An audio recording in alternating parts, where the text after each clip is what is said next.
재앙은 개인의 위기와 오늘 나라, 그 다음에 세계, 이 공동체의 위기, 교회의 위기를 동시에 지금 가져오고 있습니다. 자, 이럴 때 우리는 절망만 해야 될 것이냐?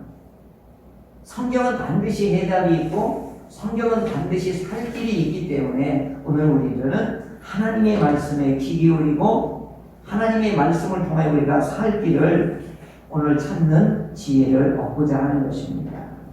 그래서 오늘 본문을 통하여 오늘 우리에게 그 은혜를 이제 주시고 있습니다. 오늘 이 시편 90편의 배경은 당시에 무슨 일이 일어나느냐 하는 거지요. 이스라엘 그 민족 공동체, 하나님이 택하신 그 민족 공동체, 그리고 선민 공동체에 무슨 일이 일어나느냐 하는 겁니다. 다윗의 왕조가 멸망당했어요.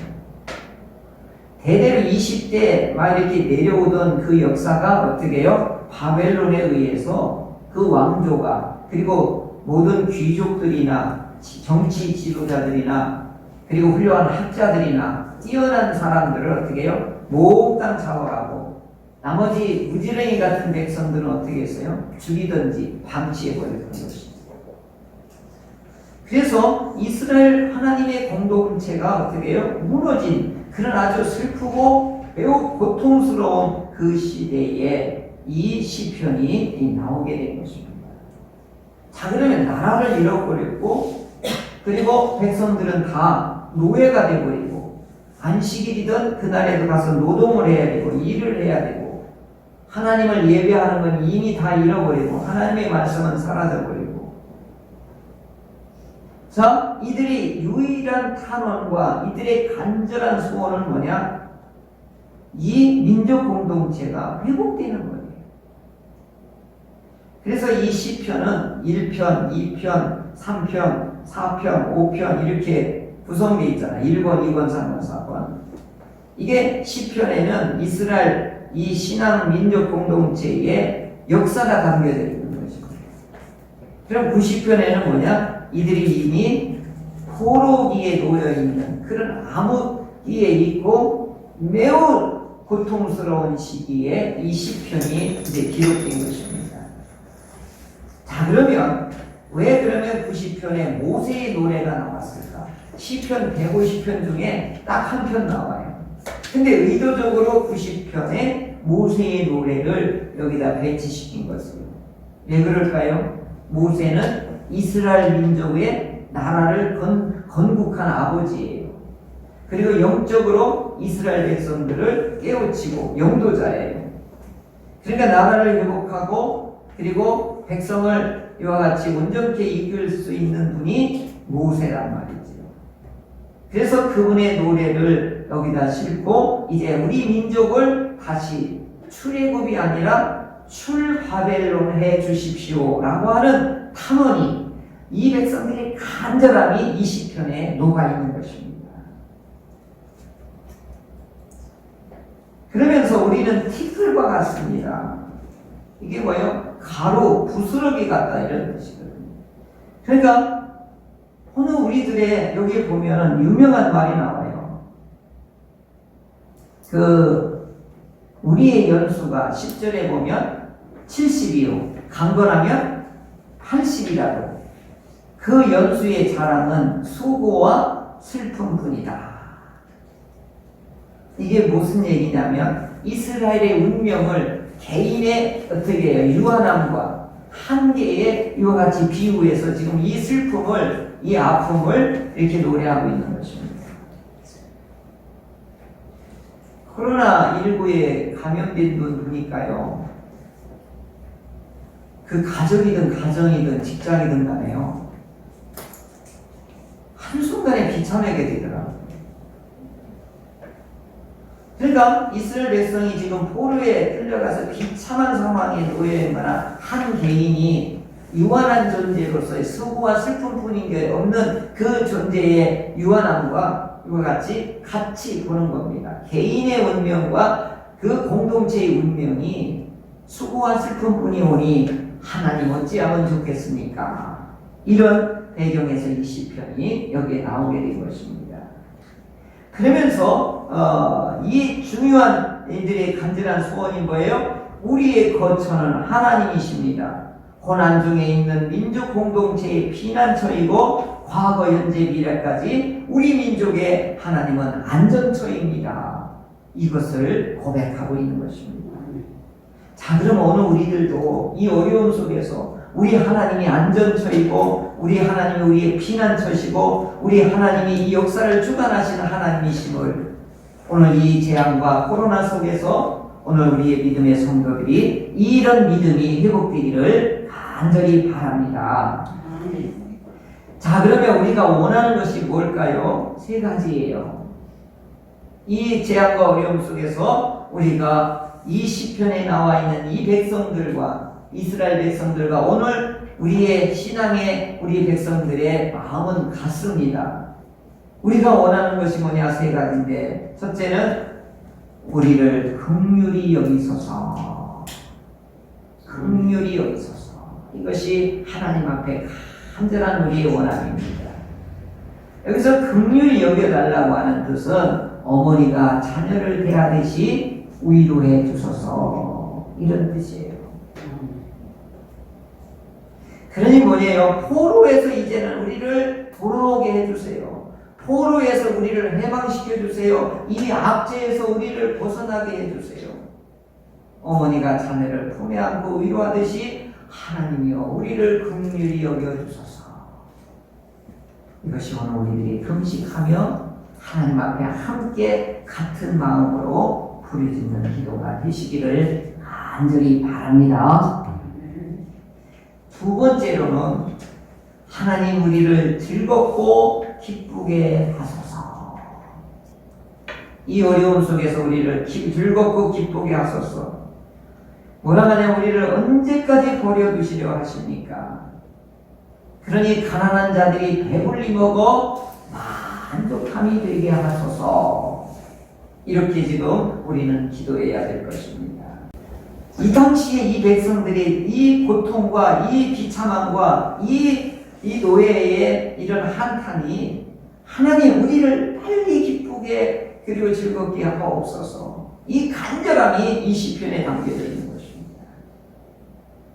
오늘 우리들은 이런 국제경제의 이 돌아가는 이 톱니바퀴와 같은 이 상황 속에 한국 경제도 같이 위험해지고 있다는 사실입니다.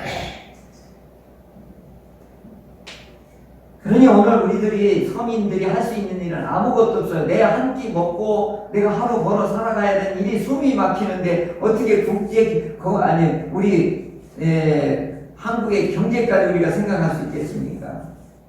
근데 신앙인들은 늘 의식이 있어야 돼요. 한국 경제에 대한 의식, 한국 경제가 어떻게 돌아가야 될 것인지, 하나님의 돌보심과 보호가 있어야만 된다고 하는 사실. 세 번째로는 어떤 간절함이 있어야 되느냐면 우리 손의 행사를 견고하게 하소서. 오늘 우리가 하는 손으로 하는 일들이 하나님 든든하게 해주소서. 지금 우리가 곤고해지고 이런 재앙을 당한 일에서 하나님 이제 벗어날 수 있게 해주소서. 재난 당한 횟수만큼 하나님 우리를 세워주소서.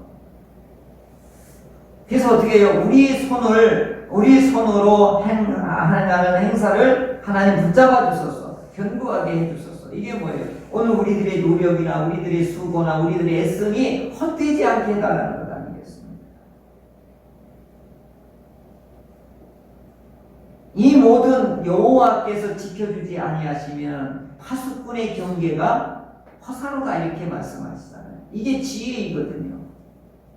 나는 열심히 했는데 손에 아무것도 없으면 그것처럼 허탄함이 어디겠어요? 오늘 우리들이 기도한 거에 대해서 응답이 너무 늦어지면 신앙도 허탄해지잖아요. 근데 기도하면 할수록 하나님이 꼬박꼬박 응답하시고 꼬박꼬박 챙겨주면 진짜 힘이 생기잖아요. 자, 그러면 우리 손의 행사를 견고하게 하소서 하려면 그 견고하게 하려고 하는 방식이 있는데 금식하며 기도하는 겁니다. 금식하며 기도하는 것은요, 우리가 참으로 최후의 방법이기도 해요. 우리가 할 수 있는, 성도가 그리스도인이 할 수 있는 최후의 수단이요 최후의 방법이 뭐냐? 금식하며 기도하는 거예요. 언제 이렇게 해야 되느냐? 국가가, 교회 공동체가 이런 위험이 있을 때, 위기 앞에서 금식하며 기도하는 겁니다. 여호사밧은 유대의 7대 왕이에요. 근데 이분은 선정을 많이 하신 분이에요. 그래서 하나님의 일하심, 하나님의 능력, 하나님의 놀라운 이것들을 많이 경험한 분이에요. 35세의 왕에 올라서 25년 동안을 선정을 하신 왕이에요. 그런데 이분이 어느 날 암몬, 모압, 세일, 심지어는 시리아에 있는 아람인까지 연합으로 해서 이 기습으로 이스라엘을 침공해 온 거예요. 숫자가 어마어마하게 침공해 온 거예요. 그러니까 이 여호사밧이 깜짝 놀란 거예요. 그럴 때 이 공포와 이 위기 앞에서 여호사밧이 역대하 20장 3절 4절에 이렇게 선포를 해요. 국가 위기다, 나라의 위기다, 우리가 죽게 되었다 하면서 이렇게 외쳐요. 여호사밧이 두려워하여 여호와께로 낯을 향하여 간구하고 온 유다 백성에게 금식하라 공포하며 유다 사람이 여호와께 도우심을 구하려 하여 유다 모든 성읍에서 모여와서 여호와께 간구하더라. 아멘. 이게 놀라운 승리의 비결이었던 거예요. 위기 앞에 백성과 함께 금식을 선포하고 백성과 함께 하나님 앞에 간절히 이제 기도했던 것입니다.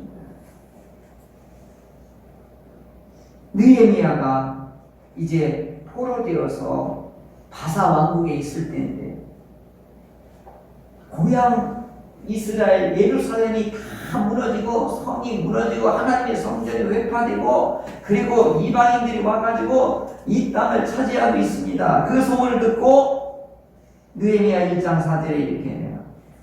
내가 이 말을 듣고 앉아서 울고 수일 동안 슬퍼하며 하늘의 하나님 앞에 금식하며 기도하여 나라가 위기고 나라가 멸망당하고 나라가 완전히 회파되었을 때 이렇게 믿음의 사람은 금식하며 기도하라는 것입니다. 에스더가 또 유명하잖아요. 하만이 어떻게 해요? 유대인들을 히틀러처럼 완전히 이 땅에서 지구상에서 한 놈도 남겨두지 않고 모두 싹쓸이 할 것이다. 그런 것을 날짜를 정해놓고 카운트다운에 들어갔을 때예요. 그때 이 에스더가 죽으면 죽으리라 3일 금식을 하고 그리고 여러분도 함께 경식 기도해 주세요. 내가 왕 앞에 왕이 부르기 전에 들어가면 왕비고 누구든 간에 어떻게 해요? 그 당시 거기서 죽이거든요. 그러니까 목숨 걸고 들어가는 거예요. 왕한테 가서 우리 민족 살려달라고 이 왕비가 들어가기 위해서 3일 금식하고 죽으면 죽으리라 이런 결단을 가지고 이 에스더가 들어가서 이걸 역전시킵니다. 나라가 위기일 때, 공동체가 위기일 때, 가정 공동체가 무너질 때 우리가 할 수 있는 최후의 방법이 뭡니까? 금식하며 기도하는 것입니다. 그래서 우리 교단에서 오늘 이내 금식일을 선포하고 온 교회가 우리 이와 같이 기도하는 것입니다. 두 번째 언제 우리가 금식하며 기도하냐? 전염병과 재앙이 일어날 때입니다. 자, 여호사밧이 이 왕이 이런 재앙과 이런 전쟁과 이런 위험 속에서 이 여호사밧이 이제 성전에 가서 이렇게 기도해요. 만일 재앙이나 난리나 견책이나 전염병이나 기근이 우리에게 임하며 주의 이름이 이 성전에 있으니 우리가 이 성전 앞과 주 앞에 서서 이 환난 가운데서 주께 부르짖은즉 들으시고 구원하시리라. 아멘. 이렇게 기도하는 거예요. 또 세 번째 언제 금식하며 기도하냐? 개인의 고난 앞에 기도하는 겁니다. 이사야 58장 6절에 내가 기뻐하는 금식은 흉악의 결박을 풀어주며 멍에의 줄을 끌어주며 압제당하는 자를 자유케 하며 모든 멍에를 꺾는 것이 아니겠느냐. 개인의 고난, 개인의 어려움, 개인의 절박, 개인의 낙박함, 이 모든 이 결박과 멍에와 그리고 누름을 당한 것을 자유케 하신다. 이와 같이 금식하며 기도하는 것은 우리에게 엄청난 힘과 은혜를 덧입는 수단이기도 하는 것입니다. 네 번째 언제 금식하고 기도하느냐? 사역을 앞두고. 예수님도 어떻게 해요? 공생의 사역을 앞에 두고 금식하며 기도하셨던 것이죠. 그러면서 금식하며 기도하는 내용이 뭐냐? 첫째가 뭐냐? 하나님은 하나님이십니다. 이 고백을 하는 거고 그 신뢰를 우리가 여기다 얹어놓는 것입니다. 그리고 우리는 유한합니다. 우리는 할 수 없습니다. 하나님만이 하실 수 있습니다. 이렇게 여호사밧이 막 기도하고 했더니 그때 하나님의 영이 예언자를 통해서 임하는데 뭐냐? 전쟁은 여호와의 것이지 너희 것이 아니라 오늘 여호와께서 너희에게 승리하는 것을 너희는 서서 구경만 하라. 이 응답이 오게 된 것입니다. 오늘 우리들이 노력하고 우리들의 주의 손의 행사를 견고하게 하소서 하는 게 뭐냐? 하나님께서 하신다고 하는 사실을 인정하는 것, 이게 바로 금식기도 하는 것입니다. 오늘 이 재앙과 위기 앞에 우리가 해결할 수 있는 능력이 없사오니 하나님께 부탁하고 하나님께 맡기고 하나님이 하시는 일을 찬송하고 감사하는 것이지요. 그 은혜가 저와 우리 교회에 있기를 간절히 소원합니다. 자, 그런데 마지막으로 우리에게 지금 필요한 것이 무엇일까요? 이 시편에 보면은 우리의 연수가 70이요 강간하면 80이라도 자랑은 수고와 슬픔뿐이고 이게 훌쩍 날아가는 것입니다. 그러면서 이 유한함과 그리고 우리가 이 재앙과 그리고 재난 앞에 그리고 노예로 끌려간 이 포로 앞에서 우리는 비참함과 이 어려움 속에서 가장 중요한 것이 뭐냐 하는 것이지요. 12절 우리 한번 같이 읽을까요? 이게 해답인 거예요. 12절 같이 읽어볼까요? 우리에게 우리 날 예수함을 가르치사 지혜로운 마음을 얻게 하소서. 아멘. 금식하며 기도해서 최종적으로 우리가 원하고 또 원하고 바라고 간절하게 부르짖어서 얻는 것이 뭐냐면 지혜로운 마음인 것입니다. 자, 지혜를 통해서 얻는 것이 반드시 있어요. 세계는 하나님이 것이구나 하는 걸 깨닫게 되는 거예요. 여러분, 우주 이게 일어나기 전에 우리 지구가 달하고 지구 사이에 공중에 끈도 없이 매달리고 이게 스스로 돌아가고 또 달은 우리 지구를 돌아가고 또 이 지구는 태양을 한 바퀴 돌아가는데 1년 걸리고 아니 이게 막 자기들끼리 하는 거예요. 이게 무생물이잖아요. 근데 막 돌아가잖아요. 운영되고. 하나님이 만들어놓은 놀랍고 설명이 다 안 되는 거잖아요. 근데 사람 마음, 사람의 모든 행동, 사람의 생각 이것도 다 하나님이 조성하시고 다 알고 계시잖아요. 우리 생체 인식을 이제 디베이스 해가지고 다 개인을 통제할 수 있는 세계가 곧 온다고 그러는데 하나님이 그 전에 먼저 다 세계 사람들의 마음을 다 빼뜨리고 계시지 않습니까? 이것을 깨닫는 것이 뭐냐? 지혜인 것입니다. 그래서 죽음도 하나님의 손에 있다고 하는 것을 깨닫는 것이 지혜인 거예요. 훌쩍 달려가는 것도 인간의 한계도 이제 우리가 죽음 앞에 유한한 존재다라는 걸 깨닫는 게 지혜거든요. 그러니까 하나님은 창조주이시고 죽음도 주관하신다는 이 사실을 우리가 알아야 된다는 거죠. 그러면 이 비참함 앞에서도 이 재앙 앞에서도 이 위기 앞에서도 우리가 의연해질 수 있는 것이죠. 그리고 결정적인 지혜는 뭐냐? 하나님과 영원히 살 수 있다는 것을 깨닫는 것입니다. 그게 샬롬이거든요. 죽으면 어디밖에 더 가요? 이거 항상 제가 늘 하는 말이에요. 한번 따라 하시죠. 죽으면 천국밖에 더 가나? 이걸 꼭 우리가 명심해야 돼요. 우리는 정해져 있단 말이에요. 그러니까 하나님과 영원히 살 수 있다는 것, 하나님과 진정한 평안을 누리면서 살 수 있다는 것, 이걸 깨닫는 것이 지혜인 것입니다. 자, 우리 이 시편에는 정치적으로나 국가적으로나 경제적으로나 이런 내용은 없어요. 개인의 실존의 위기, 그 어려움, 그거와 나라의 위기와 그 속에서 백성의 고통이 여기에 배어 있는 것뿐이란 말이에요. 근데 사실은 정치적인 위기, 국가적인 위기 속에서 개인의 위기는 당연히 찾아오는 거 아니겠어요? 그래서 오늘 우리들이 제일 전쟁에 나가는 군인에게 가장 큰 기도는 뭐냐? 평화, 평화, 평화라고 했습니다. 오늘 이 재앙 앞에서 우리가 가장 원하는 건 뭐예요? 평화, 평화, 평화. 이 재앙을 속히 물리쳐 주소서. 이게 뭐예요? 샬롬이거든. 여호와 라파, 주여 이제는 샬롬을 우리에게 허락하소서. 그러면서 이 시편의 기자가 13절을 뭐라 그러죠? 같이 결론적으로 우리 읽겠습니다. 13절 시작. 여호와여 돌아오소서. 언제까지니까 주의 종들을 불쌍히 여기소서. 아멘. 이 코로나19의 두려움과 공포를 이제 주님께서 막아주시고, 코로나19의 공포보다는 우리 하나님을 더 두려워하고 경외하는 우리들의 믿음이 있기를 바랍니다. 우리 하나님이 금식하며 우리가 기도할 때에 우리 가운데 계셔서 이 전염병의 위기로부터 우리를 보호하시고 우리를 안전케 하실 것입니다. 그 기도와 그 간절함이, 그 믿음이 흔들림 없이 하나님이 주시는 지혜로 이 위기를 대처하는 지혜로운 성도 다 되시기를 바랍니다.